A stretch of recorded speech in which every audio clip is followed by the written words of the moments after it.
Alors bonjour et bienvenue dans le podcast Génération Canopée. Aujourd'hui, nous avons l'honneur de recevoir un invité extraordinaire, un homme qui a connu de grands triomphes sur le terrain de rugby, mais qui a également dû affronter des défis incroyablement difficiles en dehors du stade. Il s'agit de l'international français quintuple champion de France, vainqueur de la première Coupe d'Europe avec le Stade toulousain, et maintenant un exemple de courage et de détermination dans sa lutte contre la sclérose en plaques. Je crois que la lutte contre le sclérose en plaques, on va y revenir sur la terminologie. Nous avons le privilège d'entendre le récit authentique de David Berty, un homme qui a été au sommet du sport et qui continue de s'engager avec une énergie inébranlable dans un nouveau défi. Alors, sois le bienvenu, David. Com- Merci beaucoup.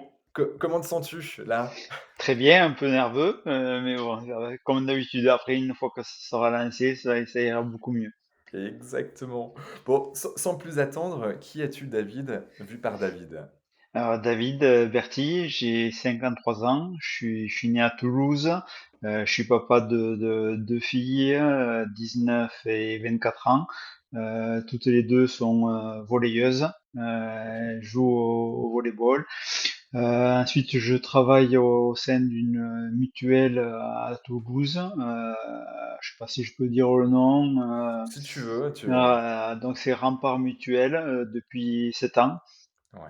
Et depuis 7 ans, ça correspond aussi au moment où je me suis transformé par rapport à ma maladie et où je fais beaucoup de choses. Ouais, beaucoup de choses et on va y revenir là-dessus.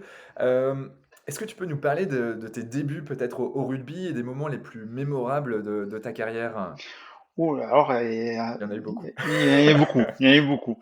Le début du rugby, tu vois, ça a commencé à l'âge de 6 ans. On OK, m'offre waouh! ma première paire de crampons, mon premier ballon de rugby. Je connaissais pas ce sport, et puis ça a été de suite le coup de foudre avec cette discipline. Et très vite, on a remarqué chez moi des capacités de vitesse, de vision du jeu, tout ça. Ouais, Et à l'âge de 14-15 ans, mon entraîneur, je jouais dans un petit club à Saint-Jory, à une vingtaine de kilomètres de Toulouse, me dit un jour, David, il faut que tu partes, il faut que tu ailles ailleurs parce que tu n'as plus rien à apprendre chez nous, donc il faut que tu partes. OK. Et là, moi, je ne voulais pas. J'ai dit tous mes copains, j'ai pas envie de partir ailleurs, où, je ne sais rien.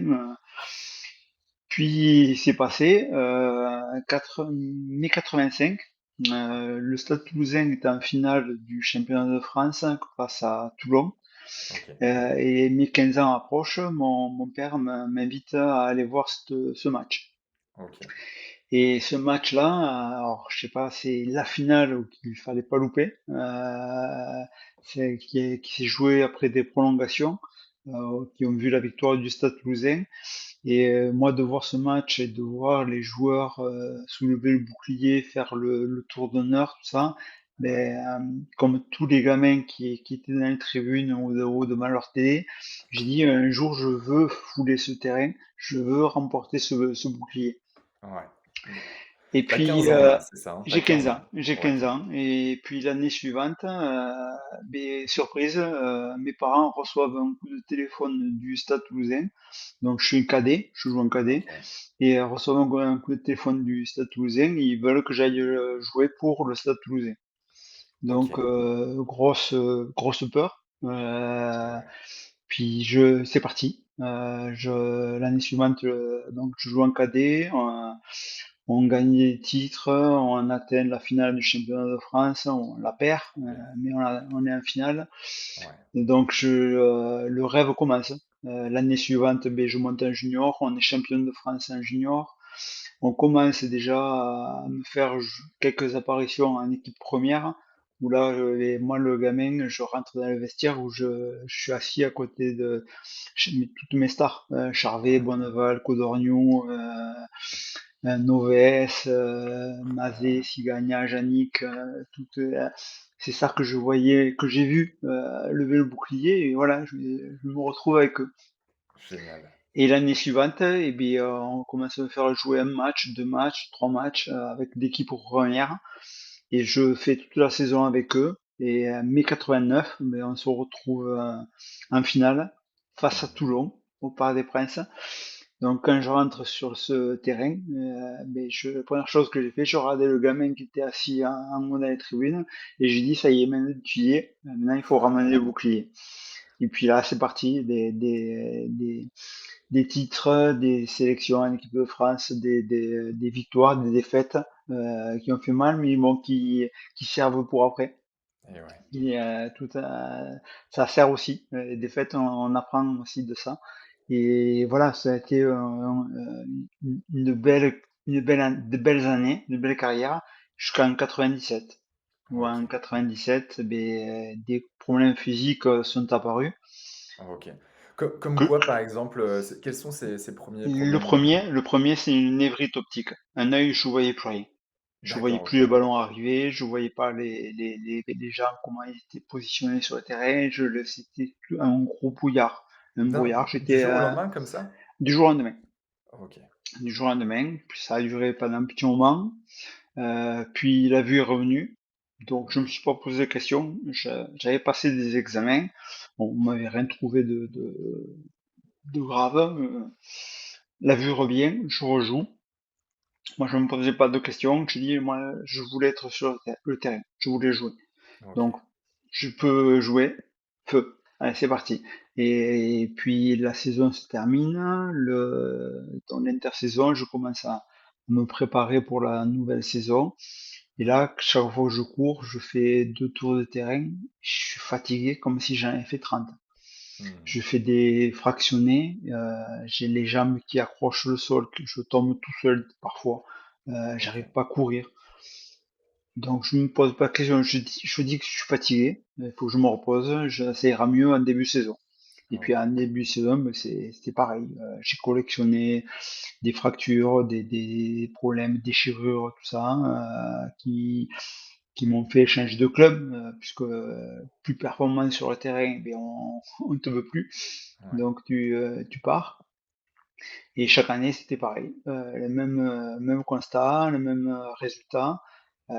Commence à gamberger. Qu'est-ce qui m'arrive? Qu'est-ce que j'ai? Tout ça. Puis Tu au bout quel de. âge là, à ce moment-là? Eh bien, le premier symptôme, 27. OK. Et à 29, 30, mon épouse, fatiguée de m'entendre me plaindre, de râler, tout ça, me dit un Mmh. jour, va voir un médecin qui te connaît pas, de sortir du milieu sportif. OK. Ce que je fais, je lui raconte tout ça, qui me dit d'aller prendre rendez-vous avec un neurologue, je lui raconte les mêmes choses. On fait des examens plus poussés, OK. et là, le verdict tombe, sclérose en plaques. Je suis atteint de sclérose en plaques. Alors, paradoxalement, mais j'étais content. OK. J'étais content parce que voilà, j'ai pas triché. Alors, c'est peut-être l'ego du sportif qui avait Ouais. pris le dessus, qui disait, mais j'ai pas triché. Je pouvais pas lutter contre quelque chose aussi, et qui était en train de me pourrir de l'intérieur. Ouais. Ça a duré, je rassure, 30 secondes. Après OK. 30 secondes, la première image qui me vient en tête, c'est le fauteuil roulant. Mmh. Fauteuil roulant et la dépendance. Et donc là, je me voyais tomber dans un puissant fond avec 40 000 questions en tête. Mon travail, qu'est-ce que je vais devenir? J'étais ce jour-là pour le diagnostic, on était avec ma fille aînée. Est-ce que j'ai transmis à ma fille? Est-ce que je peux transmettre à mon épouse, à quelqu'un? Au boulot, qu'est-ce que je vais devenir? Voilà, je me voyais devenir un boulet pour ma famille. Et D'accord. donc là, ça a été 4 ans de plus d'enfermement, d'isolement. Je voulais voir personne. OK. Je voulais pas que les gens me voient comment parce que pour moi, c'était ma fin, c'est ça, le fauteuil roulant. Et je voulais pas montrer aux gens que j'allais être comme ça. OK. Pourtant, j'ai plein de copains qui m'ont téléphoné pour sortir, pour faire des choses, et je voulais pas. Je voulais pas parce que je voulais pas montrer ce que j'étais en train de devenir. Et du jour au lendemain, en fait, tu as décidé, quand tu as appris ça, tu t'es dit, dans le club dans lequel tu jouais, «C'est bon, j'arrête tout» et comment ça s'est matérialisé? Alors, je suis passé du Stade Toulousain, je suis parti un an à Brive, je suis parti un an à Montauban, un an à Blagnac. Quand j'étais à Blagnac, c'est là où en fait, alors c'est un peu long, je me suis fait opérer du genou, j'avais le genou en ligament cassé, donc j'ai D'accord, ouais. commencé à reprendre la rééducation et j'avais toujours les mêmes soucis, tout ça. Et là, je me suis dit, bon, David, t'es trop vieux, c'est fini, le Mmh. rugby, terminé, tu arrêtes. OK. Donc j'ai dit, stop, j'arrête, c'est terminé pour moi, j'arrête ma carrière. Et c'est de là que je continue toujours à râler, à me plaindre de ce que j'avais, problèmes d'équilibre, des problèmes cognitifs, des choses que mon épouse m'a dit de sortir, voilà, d'aller voir. Donc, quelque part, c'est un peu ma fierté. C'est moi qui ai décidé d'arrêter ma carrière de rugby, et c'est pas ma sclérose en plaques qui m'a imposé d'arrêter. Ouais, ouais. Indirectement, oui, c'est elle qui l'a fait, mais c'est moi au départ, c'est moi qui ai pris la décision. Et OK. donc après, j'ai appris ça, les 4 ans de galère au niveau rugbyistique, 4 ans après de dépression, parce que c'était la dépression, des idées morbides, suicidaires qui me traversaient la tête, tout ça, OK. jusqu'à je sais pas comment, des rencontres, des gestes, des choses qui ont fait que bon, non, il faut faire quelque chose. Ouais, et tu te souviens un peu de cette phase où voilà, tu touches peut-être le fond et que tu commences à remonter? Est-ce qu'il y a eu un déclic, il y a eu quelque chose en particulier? Il y a eu plusieurs déclics. Ouais, Le premier, un jour, je me mets à penser à j'étais chez moi, je me pensais à des idées morbides, tout ça. Ma fille cadette, elle se met à pleurer, je dois la changer. Je la prends dans mes bras et là, je me fous à chialer, à mmh, exploser et dire non, stop, arrête avec ces pensées, stop. Le jour du mariage de mes filles, je veux être là. Je veux être présent, je veux les accompagner. Et de là, je rencontre quelques temps après un journaliste que je côtoyais quand je jouais, qui me demande des nouvelles par rapport à ma sclérose en plaques, à ma CEP. Donc je lui raconte ma peur d'aller voir des associations parce que j'avais peur de voir ce que j'allais devenir. d'accord. Et moi, je lui renvoie la question, et toi, qu'est-ce que tu viens, la famille, tout ça. Et c'est là qui m'informe que il avait perdu son épouse lors du tsunami à Phuket en OK. 2004. Et là, j'ai dit, pourquoi t'as posé cette question? Mmh. J'étais gêné et il le voit. Et c'est là qu'il va me dire une phrase qui va me faire un gros déclic en moi. Il me dit, David, maintenant, moi, la vie, je la prends comme un long parcours à vélo avec des cols plus ou moins durs à passer. Mais ces OK. cols, si tu veux les passer, il faut pédaler. À ton rythme, mais il faut pédaler. Parce que si tu arrêtes de pédaler, tu tombes. Mmh. Et je sais pas pourquoi cette image, je l'ai de suite visualisée et j'ai dit, je vais pédaler, je vais avancer. Et c'est là que voilà, le, ça m'a aidé à franchir le cap de l'acceptation de cette maladie Ouais, et de dire, voilà, je vais me battre. Je vais me battre face à cette maladie. Je vais avancer. OK. Ouais, il y a des parcours comme ça, il y a des personnes qui te font ouais, qui te donnent un gros coup de pied aux fesses, si je puis dire, Ah oui, tout à fait, waouh. et des fois, c'est peut-être quelque chose que il y aurait 100 personnes qui auraient écouté cette phrase, Mmh. peut-être il y en a 99 qui auraient pas réagi. Mais Ouais. moi, je sais pas pourquoi j'ai réagi. L'image m'a sauté aux yeux. Ça fait un gros boom. Ouais, et comme tu le dis, c'est une accumulation de plein de petites choses. Il y a le fait d'avoir ta fille dans les bras, le fait d'avoir cet événement avec cette personne-là bah ouais, qui te fait ce déclic. Et en fait, à un moment donné, je pense on arrive à un bout où bah, en fait, on prend un chemin de travers qui va faire qu'on change de vie. Et ça fait, bah, c'est top en tout cas. Et c'est génial que tu aies pu capter ça. Quelle a été la suite? Une fois que tu t'es dit: «OK, prise de conscience, faut que je me bouge». Et bien, la première chose que je fais, j'affronte ma peur, je vais voir une association. OK. Je vais voir une association pour Laquelle? voir. Tu Alors, donc, la première que je suis allé voir, ça s'appelle l'AFCEP, Association française des sclérosés en plaques. OK. J'y suis allé presque à reculons. Mais quand j'ai passé les portes, que j'ai croisé d'autres patients, tout ça, mais en fait, j'ai eu l'effet inverse. J'ai vu la chance que j'avais par rapport à certaines personnes. La chance que j'avais que je pouvais aller là où je voulais quand je voulais, attraper ce que je voulais quand je voulais, faire ce D'accord. que je voulais quand je voulais. Donc, et là, j'ai pris conscience, j'ai dit, David, si un jour cette maladie elle te met sur le fauteuil, ce jour-là, il faut pas que tu aies de regrets. Il faut que tu aies tout tenté. Mmh. Et j'ai dit, mais fonce, avance, pédale. Pédale.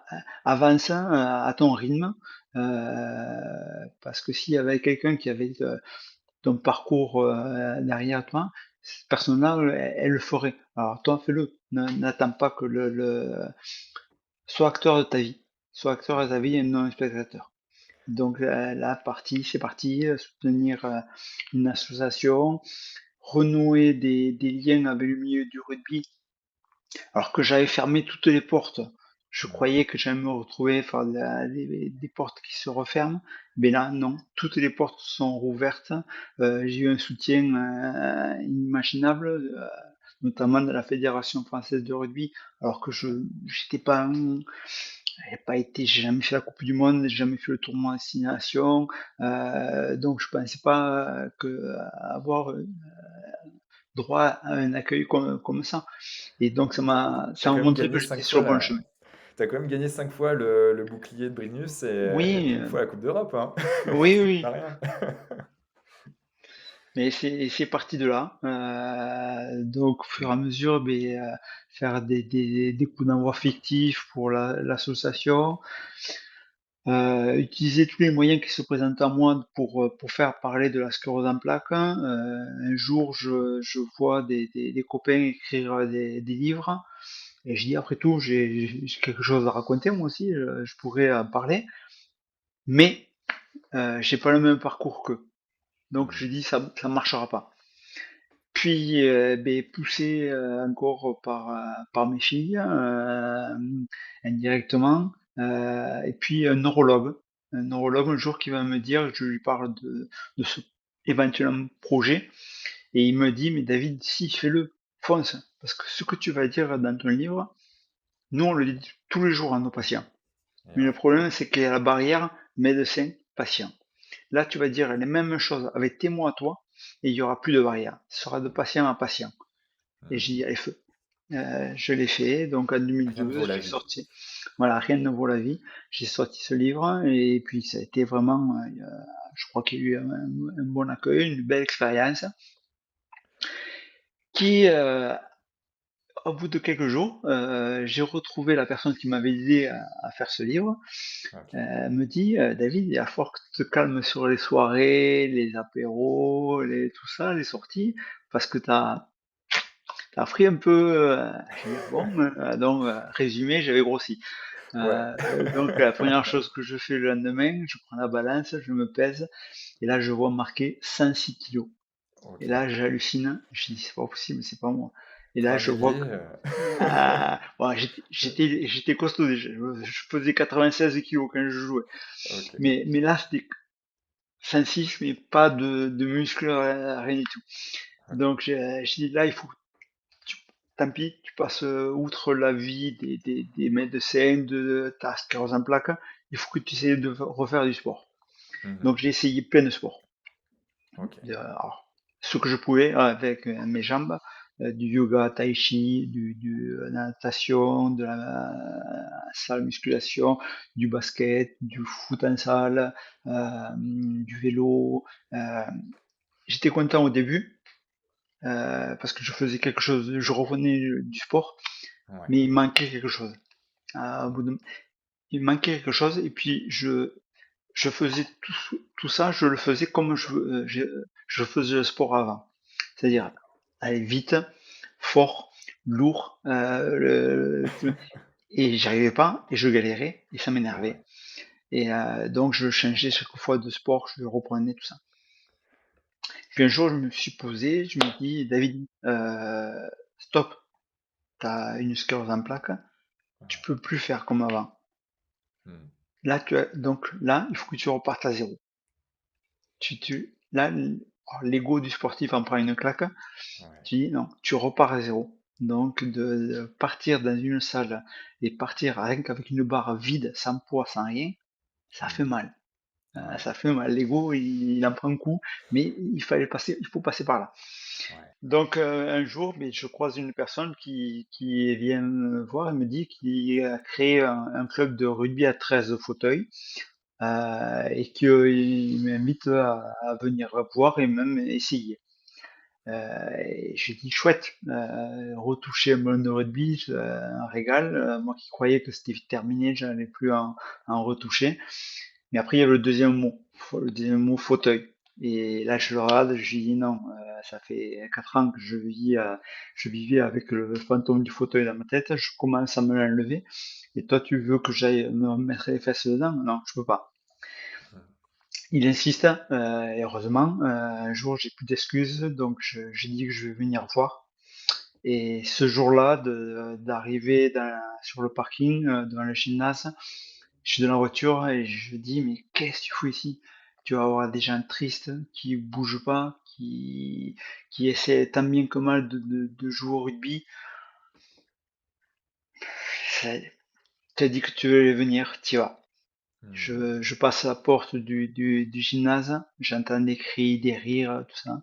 J'ai dit, il y a une autre discipline sportive qui s'entraîne avec eux, c'est bizarre. Et je rentre dans le gymnase et là je comprends pas ce que je suis en train de voir. Je vois des hommes et des femmes en train de jouer au rugby, de faire des passes, des croisés, des sautés, marquer des essais, se rentrer dedans. Et je reste tout ça, je reste tout l'entraînement, je comprends pas. Je comprends pas comment ils font pour prendre du plaisir. OK. Et je prends la décision à la fin de l'entraînement. Je vais voir l'entraîneur, je dis mercredi prochain, je viens de nouveau à l'entraînement. Je veux essayer, je veux comprendre. Donc je prends la décision de m'asseoir sur un fauteuil. Donc le mercredi suivant, ben, j'arrive, je m'assois pas de suite sur le fauteuil, je regarde sous toutes les coutures, savoir Et ouais. qu'est-ce que c'est, comment ça marche. Donc je tourne en rond tout seul dans le gymnase, je veux d'abord maîtriser le fauteuil. De temps en temps, il me jette le ballon et je veux pas le toucher, je veux pas l'attraper, tout ça. Puis à un moment donné, ben, je l'attrape. Je commence à jouer avec eux, je joue. Je finis l'entraînement avec eux. À la fin de l'entraînement, l'entraîneur vient me voir, me dit David, dans 15 jours on joue, il faut que tu viennes. Je pars ou quoi? Je maîtrise pas le fauteuil ni le ballon avec, je vais être ridicule, je vais être la risée de tout le monde. Il insiste, et je dis oui. Et, et ce jour-là, de préparer mon sac, de remettre mes affaires dans le sac, d'arriver dans un vestiaire, un tsunami de sensations, de souvenirs qui me tombent dessus, d'odeurs peut-être qu'il y avait dans le vestiaire qui peut-être qu'il n'y avait pas toutes les crèmes, les huiles qu'on utilise, la Centol, la Gipan, Dolpic et bien d'autres. Euh, voilà, je retrouvais les sensations de préparation de match, les gestes de préparer mes affaires, le mettre à un endroit. Tout ça, ça m'est revenu machinalement, tout Génial. seul. Et on finit le match quand j'ai sorti le maillot avec l'odeur de transpiration, j'ai dit ça y est, tu as trouvé ce que tu voulais faire.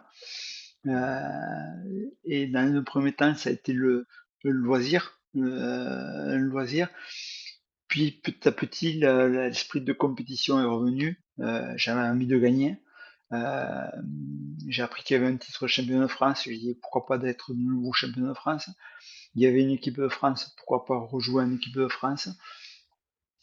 Et voilà. Et outre le fait de retrouver cet esprit de compétition de gagneur entre guillemets, Bien sûr, ouais. en fait, c'est l'aventure humaine avec les hommes et femmes avec qui je joue.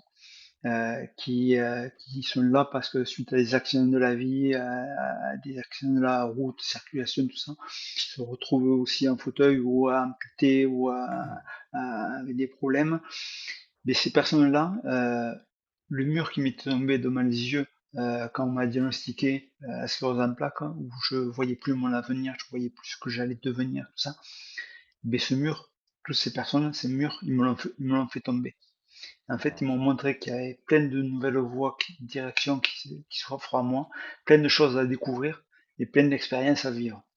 Et donc, et voilà, avant, je disais, je vais me battre face à la maladie. Maintenant, j'apprends à vivre avec.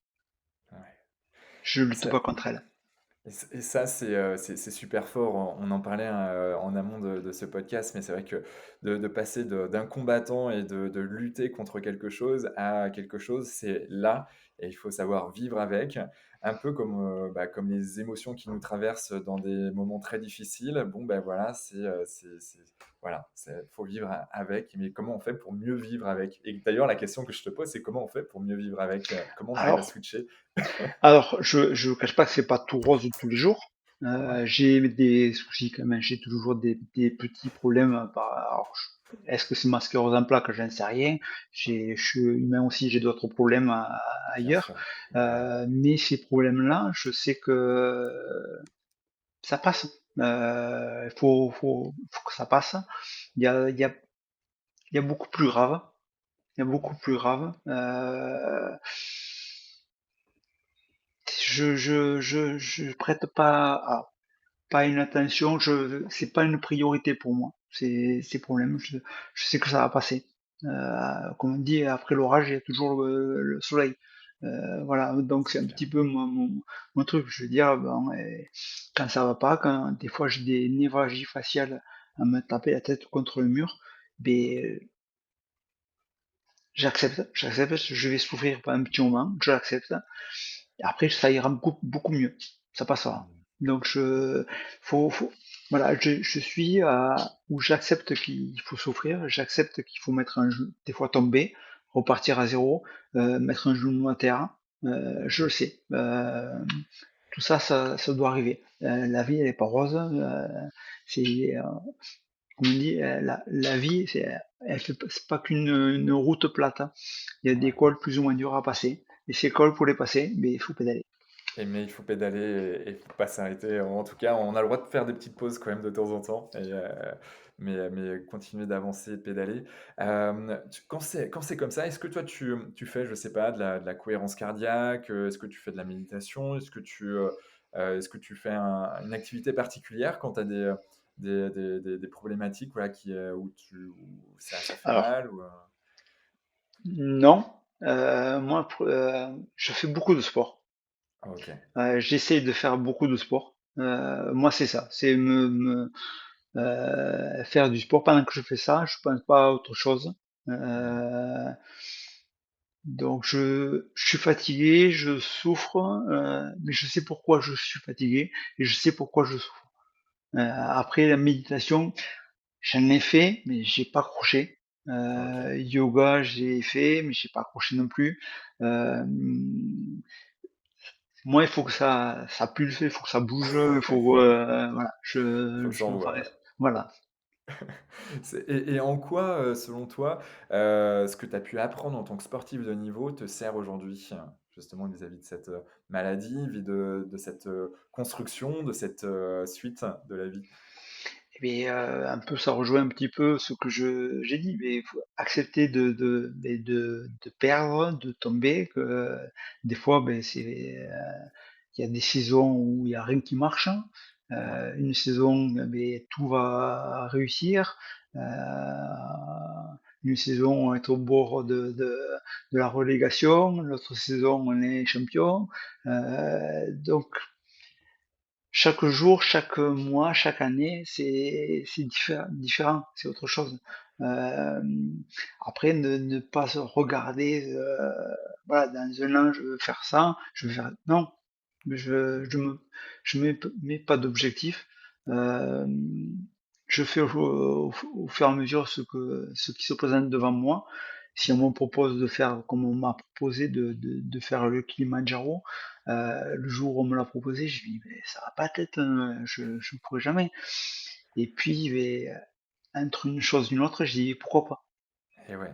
Donc Pourquoi pas? on le rappelle, hein, tu as fait le Kili en 2022, donc le Kilimandjaro, 5 895 mètres, c'est le toit de l'Afrique et avec une équipe, je pense à Marc Lièvremont et à Mm. d'autres personnalités, tu y es allé et comment ça s'est passé, tout ça, cette histoire-là? Alors, cette histoire s'est passée, mais en fait, le jour où je change de boulot, que je rentre à Rempart Mutuel, Ouais, ma première opération de relations publiques, je rencontre une jeune fille qui est traileuse, qui fait des courses dans les endroits à moins de 40 degrés ou dans les montagnes, tout ça, ouais, elle fait ses courses au profit de l'association contre la sclérose en plaques.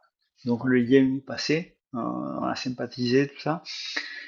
Et puis au fur et à mesure, un jour, elle annonce qu'elle va tenter de battre le record du Kilimanjaro Mmh, et elle me demande d'être parrain de ses courses. Et je génial. dis ok, pas de souci. Et un jour, donc, elle arrive à battre le record. Donc elle fait les 5895 en 11h33, aller-retour. Waouh, d'accord. Par une voie, je sais plus quelle voie elle avait fait. Donc je l'appelle pour la féliciter. Mmh. Et puis dans la conversation, elle me dit, mais je repars, elle me dit, elle m'explique qu'elle repart au Kilimanjaro avec des rugbyman, tout ça, dans 6 mois ou 8 mois. Et je lui dis, mais c'est bien, amusez-vous bien, envoyez-moi une carte postale, tout ça. Et là, elle éclate de rire et elle me dit, mais David, t'as pas compris, c'est que tu viens avec nous. Ah, je dis, mais OK. t'es jobarde, je peux pas, mes jambes pourront jamais tenir, tout ça. Ouais. Elle insiste, et puis plus elle insiste, plus je me dis, elle est infirmière urgentiste, Mmh. donc elle prendra pas de risque pour moi. Si elle pense si elle me le propose, c'est qu'elle pense peut-être que je pourrais y arriver à le faire.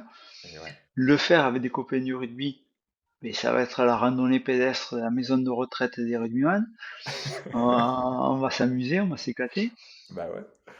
Et après, j'ai une chose, si tu le fais, tu seras le plus heureux du monde. Si tu n'y Mmh. arrives pas, tu seras heureux parce que tu l'auras fait. Mais par contre, si tu le fais pas, tu le sauras jamais.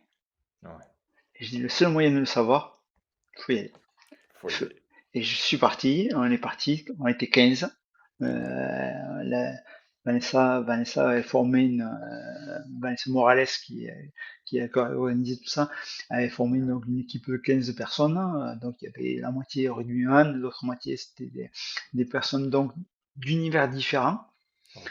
Pas rugbyman, pas certains pas sportifs, tout ça. Ah oui. Donc cette équipe, ben, on s'est retrouvé au pied du Kilimanjaro, mais il a fallu composer, apprendre à se connaître. Euh, je sais que les 14, ils étaient venus pour que j'arrive le plus haut possible, Ouais. pour m'accompagner. Fait au fur et à mesure de l'ascension, ben on s'est, comme je disais, il y a une personne qui a vu le documentaire qui a été fait sur cette aventure et il me dit, mais ce documentaire, en fait, je vois Major Rugby. Je vois une équipe soudée qui Et ouais. se soutient, Avec les valeurs. soutient les plus faibles, qui soutient ceux qui ont dans le dur, qui cèdent. Et puis un jour, c'est d'autres personnes qui sont plus faibles, c'est les autres qui prennent le relais. Et on avançait, on s'est soutenu, comme je dis, on s'est autoporté tous vers le sommet. Ah, Une c'est très belle aventure. très belle aventure, mais 5895 mètres, donc avec les problématiques d'oxygène également, parce que quand on est à Ouais. Toulouse, mine de rien, on est quand même loin des 5895 mètres. Il y a eu une préparation en amont, comment ça s'est Oh, passé? oui, Vanessa m'avait dit de faire une préparation, une musculation au niveau des jambes, Ouais, après de faire quelques sorties en montagne pour s'acclimater à la marche en montagne, tout ça. Alors, la musculation, je l'ai faite ouais, régulièrement, 3 entraînements par semaine, 2 heures chacune, uniquement musculation sur les jambes. Ça, je ouais, savais qu'il fallait que je passe pour si mes jambes veulent tenir. Et les sorties en montagne, eh bien, je les ai pas faites. Je l'ai pas OK, faite parce que je voulais pas voir ce que c'était la montagne. OK, En fait, je suis allé juste 15 jours avant de partir. Je suis allé dans les Pyrénées, lac d'eau, j'ai fait 1700 mètres pour essayer mes chaussures pour voir si j'avais pas d'impact. Voilà, OK. c'est la seule sortie que j'ai faite. Et puis après, voilà, après c'est parti. Je dis, je marche, je monte et on verra. On verra. C'est pas une course, c'est juste marcher, on va s'amuser, on parle. Je me posais pas de questions. Ouais, Je profitais de ce que de l'instant que j'étais en train de vivre, de me ouais, retrouver sur ce lieu mythique Kilimanjaro. ouais. Et qu'est-ce que tu t'es dit, toi, là-haut, une fois que tu es arrivé avec les copains? Oh, beaucoup de choses. Euh, mais déjà, quand j'ai touché le poteau, j'ai explosé en pleurs. Bon, j'étais pas bien physiquement, mais j'ai explosé en pleurs parce que voilà, j'étais arrivé. J'y étais arrivé. Euh,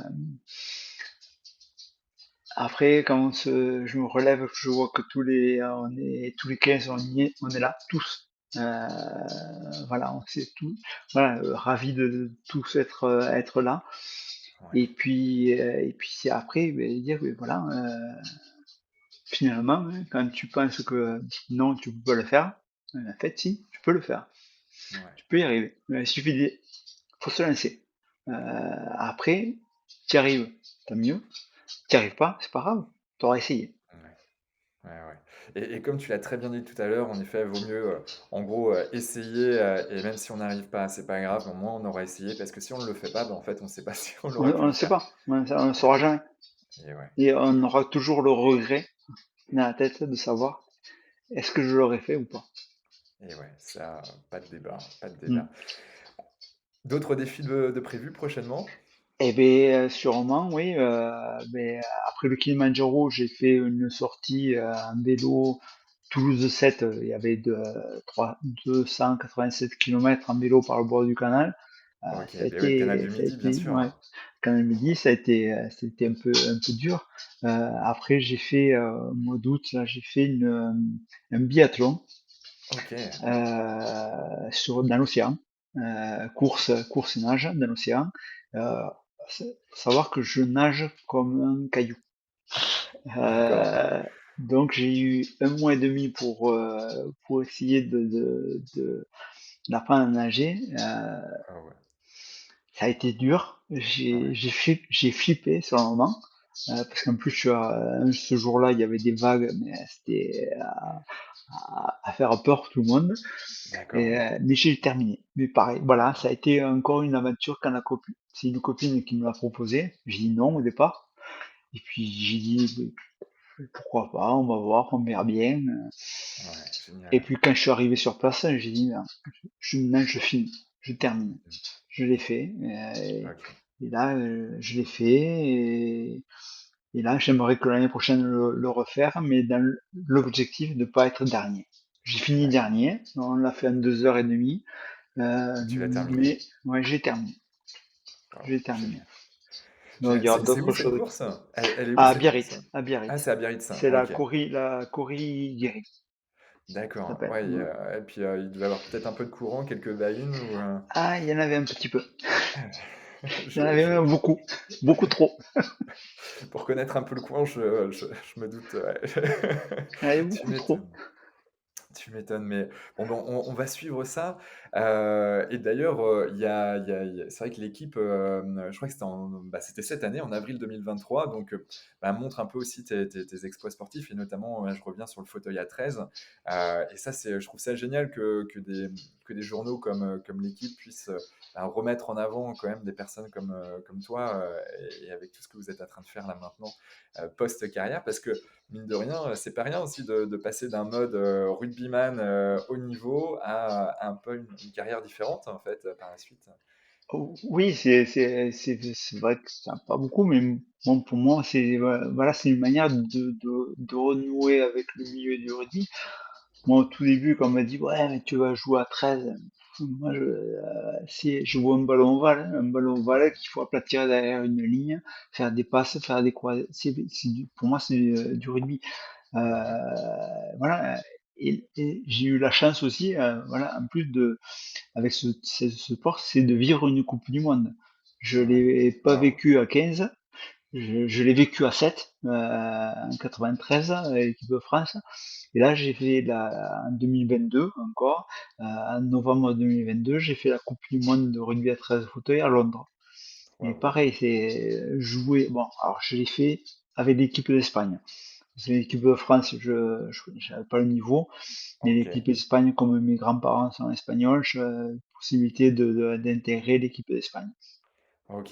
Et de vivre ce 10 jours, j'ai vécu 10 jours, mais superbe, comme un gamin. Me retrouver dans un environnement Coupe du Monde, rentrer dans des gymnases où il y avait 4000 à 5000 personnes, c'était magique. Ouais, c'est cette ambiance, cette ferveur, ça devait être génial, ouais, ouais. Ouais. Et après, voilà, et le fait de découvrir cette discipline, le sport, moi j'ai retrouvé, je dis, j'ai retrouvé mon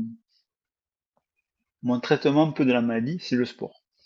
Mmh. Alors, tout le monde n'aime pas le sport, hein, mais à partir du moment où on a une passion, alors que ce soit bricolage, cuisine, peinture, Mmh. musique, il faut la vivre à fond. Parce que Ouais, pendant qu'on fait ça, on ne pense pas à nos tracas, nos soucis du quotidien. ouais, Et quand on vit cette passion, un jour ou l'autre, cette passion, on la partage avec d'autres personnes. Et on retrouve un lien social. ouais. Et là, je dis, ça y est, le cap de l'acceptation, il est passé. Et après, là, on voit la vie totalement différente. Ouais. Il y a 2 choses que je retiens dans ce que tu viens de dire. Il y a le sport et j'ai même envie de dire l'activité physique au sens large, parce que et puis, il y a même 3 choses. Il y a la passion, l'activité physique au sens large et le lien social. Et en fait, c'est ces 3 choses, 3 formes de piliers en tout cas qui sont essentielles en fait, pour, j'ai envie de dire même la survie, et le fait de vivre bien en fait, en harmonie avec tout le monde, avec soi-même, déjà, je pense. Oh, tout à fait, tout à fait. C'est vrai que moi, ça, c'est ce qui m'a sorti quand je me suis coupé du monde, tout ça, ce qui m'a sorti, c'est le sport. Le sport m'a fait de redonner un lien social et le sport m'a redonné une confiance en moi, m'a montré que je pouvais faire certaines choses que je pensais que ne plus pouvoir faire, alors que Ouais, ben, j'y arrive. Euh, et pareil, je me fixe pas d'objectif, dire voilà, dans 6 mois je veux faire ça, dans demain je veux faire ça. Non, je vis au jour le jour. Et, et s'il y a une occasion qui se présente, mais pourquoi pas? Je vais tenter de faire ça.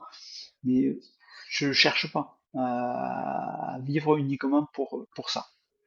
ah, mais ça, c'est important ce que tu dis et on voit qu'il y a quand même cette acceptation qui est complètement établie là dans ce que tu dégages comme énergie et dans tes mots. Et moi, je trouve ça vraiment, vraiment fabuleux comme histoire et merci de nous le partager ici. J'aimerais qu'on fasse un focus, si c'est OK pour toi, sur la sclérose en plaques. Mm. Mine de rien, c'est aussi une maladie donc auto-immune qu'on connaît assez, on connaît de nom, mais qu'est-ce que c'est concrètement en fait? Quels sont les symptômes? Est-ce qu'on peut la prévenir? Est-ce que c'est héréditaire? Est-ce que tu peux nous en dire plus là-dessus? Alors déjà, c'est pas héréditaire. OK, Les symptômes, il y a plusieurs symptômes, il y a différents d'accord. symptômes. Chaque cas, en France, il y a plus de 200 000 personnes qui sont atteintes, c'est 200 000 cas différents.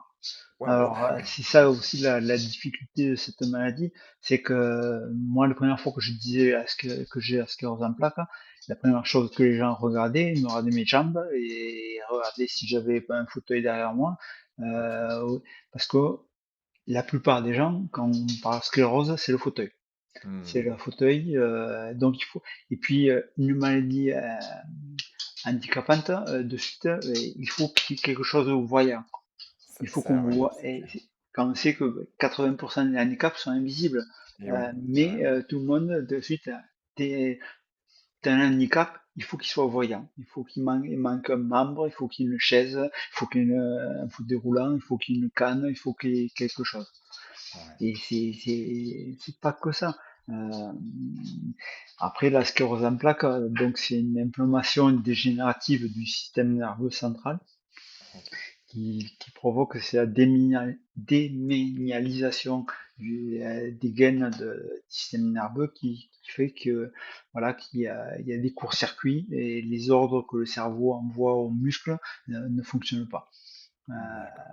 Donc ça peut toucher les jambes, ça peut toucher les bras, ça peut toucher les prolongations aériennes, ça peut toucher Les comment je yeux dis, également, les dont tu yeux, parlais. la bouche, la déglutition, c'est assez varié. OK et comment, parce que bon, tu nous as expliqué un peu, comment tu en étais arrivé là justement à et ce fameux diagnostic. Est-ce qu'il n'y a pas moyen de prévenir encore davantage, tu vois, il y a une personne qui nous écoute, qui il y a peut-être des petits symptômes. Comment tu verrais ou qu'est-ce qui est préconisé justement, vis-à-vis de cette maladie? Après, on peut pas Ouais, prévenir, dire voilà, je vais avoir la sclérose en plaques.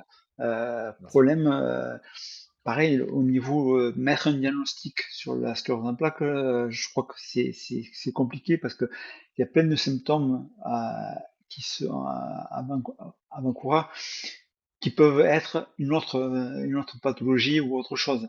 Donc, il faut qu'il y ait tous les symptômes voyants ou verts pour dire que c'est la sclérose en plaques. Donc, c'est pour ça que, mais je pense que la médecine a fait beaucoup de progrès par rapport Ouais, à l'époque où j'ai été diagnostiqué. Elle a fait d'énormes progrès.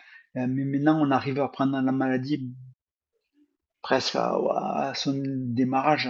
ouais, Il y avait différents traitements, formes de traitement pour essayer de freiner. Le traitement qui existe, c'est uniquement pour freiner, c'est pas pour soigner, pour guérir, hein, de la sclérose. d'accord. Pour l'instant, on ne guérit pas de la sclérose en plaques.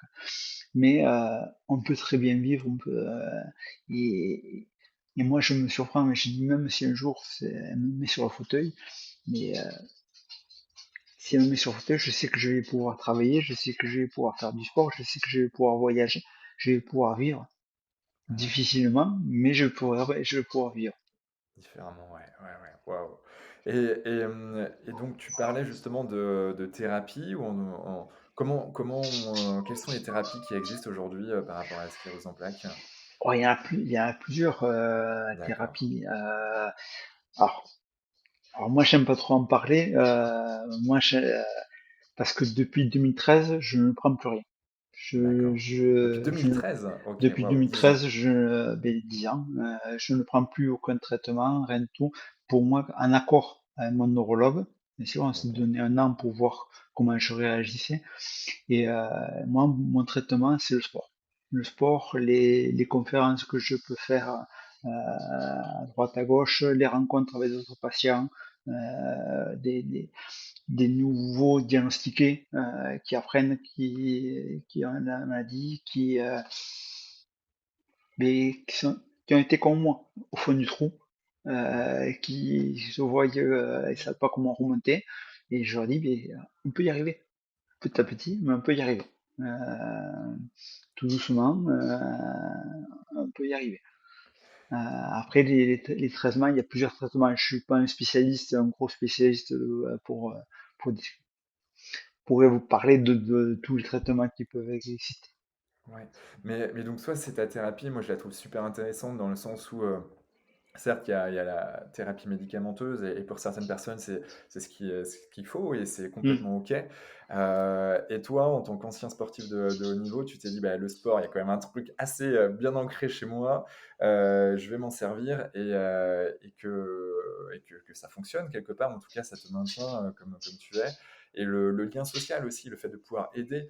Je pense que quand on rentre dans cette dynamique aussi, bah, de partage, il y a quelque chose aussi, psychologique, physiologique, tout est connecté, hein, de toute manière, qui nous permet de se maintenir et voire même d'aller mieux, finalement.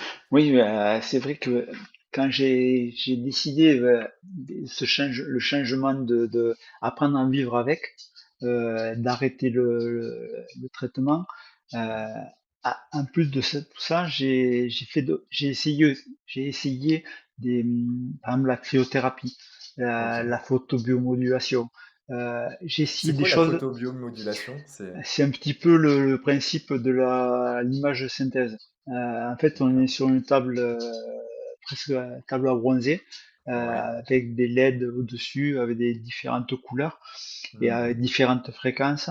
Et cette fréquence, ça passe sous le derme, sous l'épiderme, ça régénère les cellules. Et, Ouais. ça, à partir du moment où on m'injecte rien dans le corps, moi j'essaie. Ouais. Et le peu de, ça fait maintenant 2 3 ans que je fais je teste ça, la cryothérapie et la photomodulation, et je vois que du mieux. OK. Donc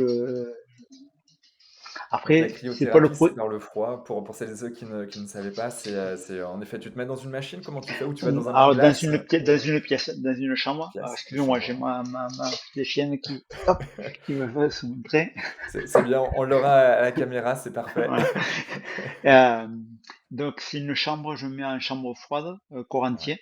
ouais, Donc on rentre dans une pièce à moins 110, 120.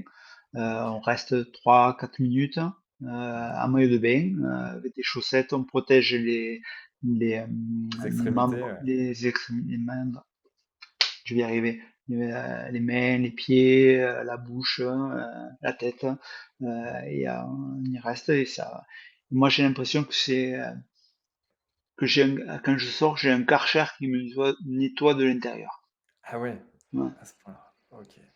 Bon, mais je vais on va faire passer dans notre podcast, là, dans les prochaines semaines, une personne qui utilise la méthode Wim Hof. Je ne sais pas si tu connais? Non. Wim Hof, alors c'est du nom de son inventeur, qui est un Néerlandais et et en fait, c'est la thérapie par la glace et donc plonger, en fait, dans de la glace, dans des grands bains de glace et puis, en faisant un style de respiration et ça booste les défenses immunitaires.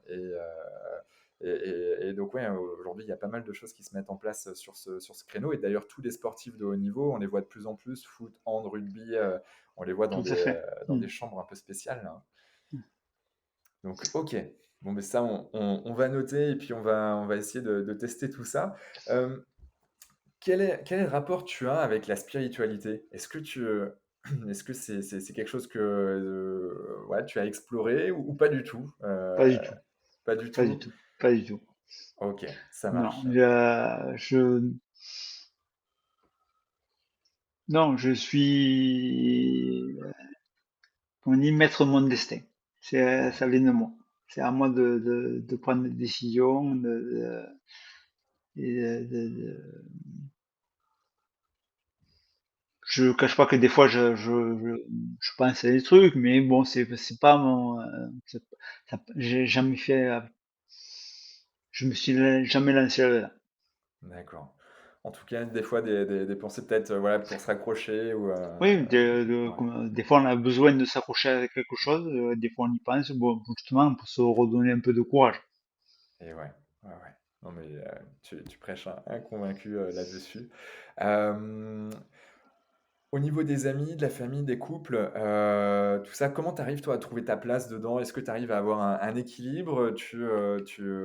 Ou comment tu fonctionnes toi pour ton équilibre relationnel? Alors, l'équilibre relationnel. Alors, bon, avec la famille, bon, ça a changé depuis quelques années, malheureusement, mais bon, ça, les choses font que les couples, des fois, mais ça dure pas, donc c'est comme ça. Mais bon, on garde toujours de bons rapports, l'essentiel, c'est ça, c'est toujours un bon contact. Ouais, Après, les amis, moi, ont une place importante. Je veux dire, j'aime pas trop la solitude, donc ouais, dès que je peux trouver un moment pour aller faire du sport ou jouer ou sortir ou faire quelque chose avec quelqu'un, je le fais de suite. ouais, ouais, ouais. Bon, ça, c'est top. Puis en plus, Toulouse et sa région, là, il y a de belles choses à faire, quoi. Il y a beaucoup de choses à faire. Euh, OK là-dessus. Au niveau de la santé, donc on l'a vu, mais si je parle, on va dire de même plus largement ou en tout cas dans les différents piliers de la santé, il y a le sport ou l'activité physique, tout ce qui touche au sommeil, à la nutrition. Est-ce que c'est des choses où tu as pu explorer un peu, où tu essayes de faire attention à ce que tu manges? Alors pareil, mais quand j'ai arrêté le traitement, OK, j'étais un carnivore. Je mangeais beaucoup de viande rouge. J'ai OK, freiné, j'ai ralenti. J'ai pas arrêté de manger la viande rouge, mais j'ai beaucoup ralenti. Je mangeais n'importe quoi, je mangeais un peu plus sainement. J'essaye de faire attention. Je me prive pas, Ouais. Ah si, il y a une chose que j'ai arrêté complètement, c'est le lait de vache. OK. Le lait de vache, j'ai arrêté et Mmh. en 3 mois, j'ai vu une différence énorme. À quel niveau tu as vu cette différence? Ah ben, j'étais moins ballonné, j'étais plus léger, Mmh. euh, surtout ça. En 3 mois, les ballonnements, je sais pas, le matin, je partais, bon, je buvais beaucoup de lait, mais Ouais. je partais, j'étais pas bien, l'estomac. Et depuis, ça, le jour et la nuit, c'est vraiment Tu l'as peut-être je- remplacé avec d'autres laits? Du lait de du lait soja ou d'épeautre. du Maintenant, lait du d'épeautre? lait Lait d'épeautre? d'épeautre. Le lait d'épeautre, j'ai essayé soja, riz, amande, mais c'est le lait d'épeautre que j'ai retenu. Et OK. je cache pas, des fois, je mange du fromage, Ouais, c'est bon ça aussi. je mange quelque chose avec des produits laitiers, je le mange. Ouais. Mais je me prive pas, le matin, je bois que du lait d'épeautre. OK. Bon, mais c'est bien noté et en effet, on peut voir vraiment des effets bénéfiques et le lait, en effet, c'est plutôt pour les enfants a priori, en tout cas le lait de vache, Mm. et puis nous, quand on grandit, on en a un peu moins besoin, en tout cas. Heu, OK et intéressant aussi au niveau de la viande, et les bénéfices au niveau de la viande, tu les as retrouvés à quel niveau? Au niveau des articulations? Au niveau de ton bien-être général? Je, Bien-être général, ça a été, c'est général. Après, au niveau articulation, non, j'ai pas à me plaindre. Pour l'instant, tout marche bien. Bon, après, j'ai des petits soucis des fois de temps en temps, mais bon, 53 ans et il faut qu'il y en ait un petit peu.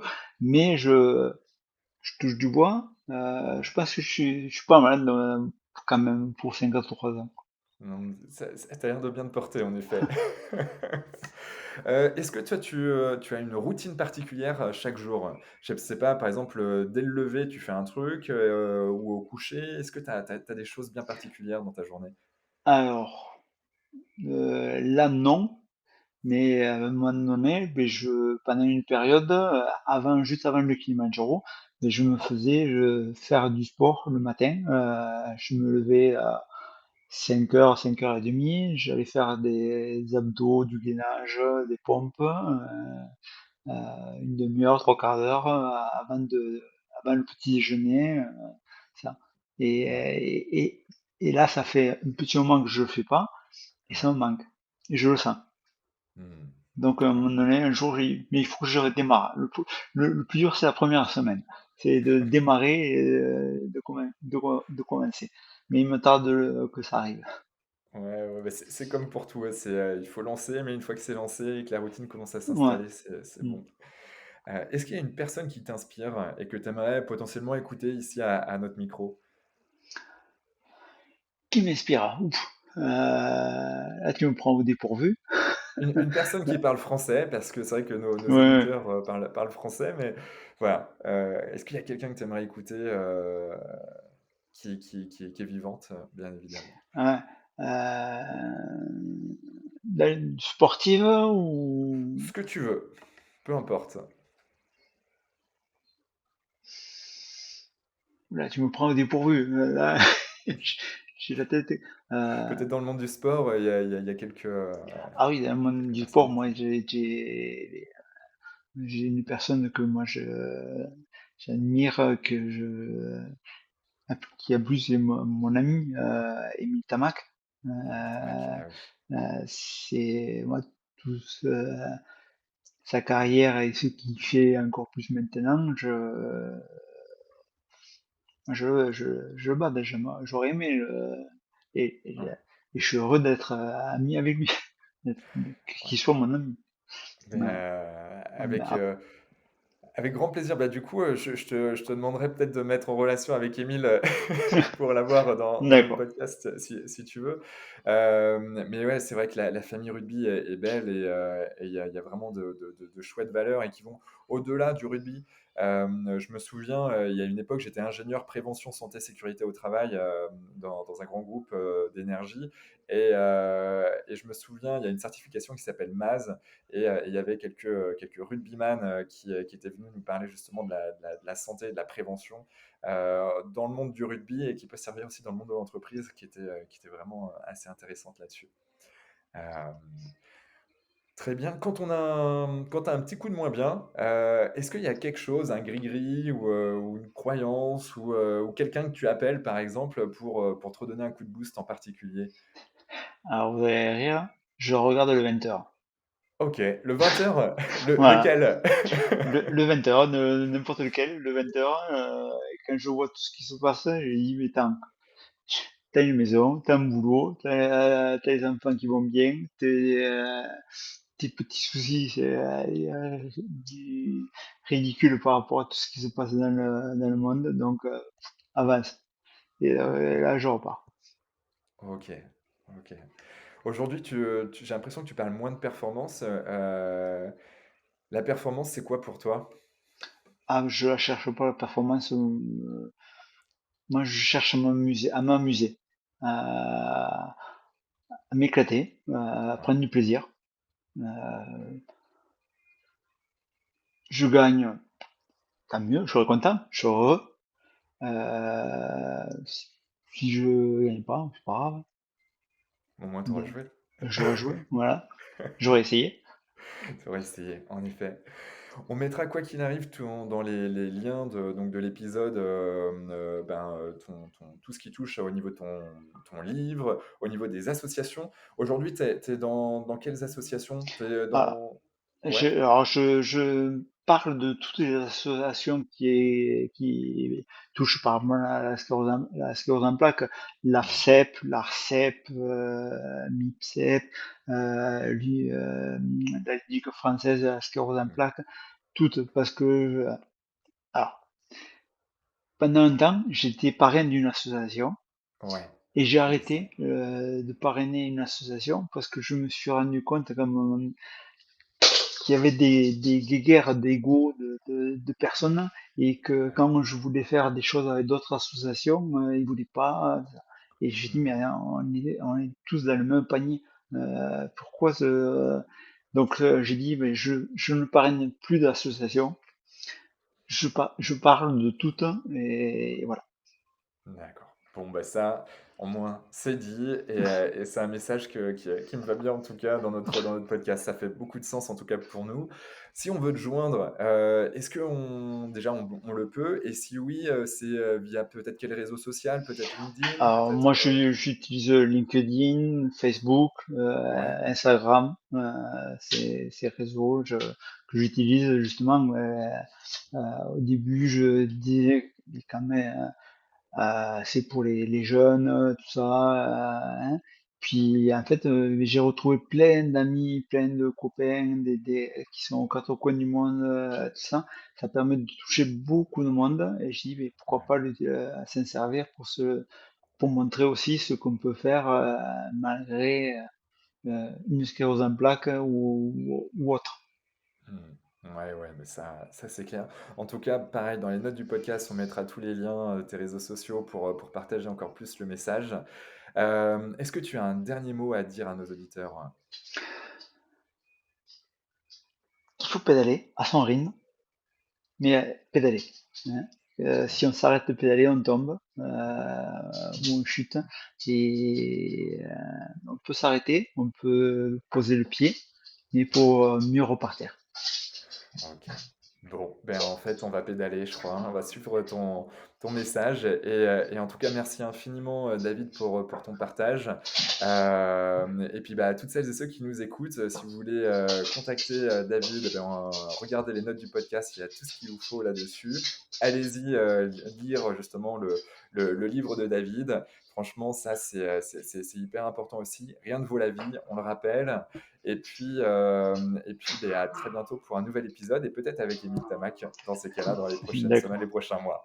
D'accord. Merci infiniment, David. À très vite. Ciao, ciao. Merci à vous. Merci. Salut.